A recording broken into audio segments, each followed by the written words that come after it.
So I was working for a weld company in a little town that I lived in, and had moved off way to chase some more dollars, and came back home.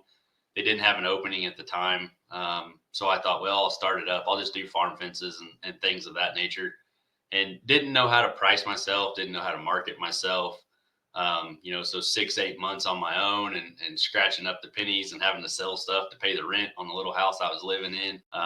Finally just had to can it and go back to work for somebody else. And it was basically that same story, 2 or 3 times. And then actually I moved back home within about a mile of where I grew up at. And this guy shows up out of the blue. We're doing dirt work on the house.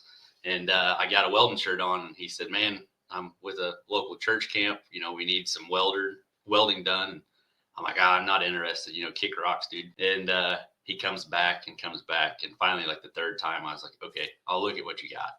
And it wasn't, again, it wasn't anything that I wanted to do. I was done welding. And the big man just put everybody in the right places. And it was a smack in the face, like, hey, this is what I want you to do. So we dove into it from there. That's awesome, man.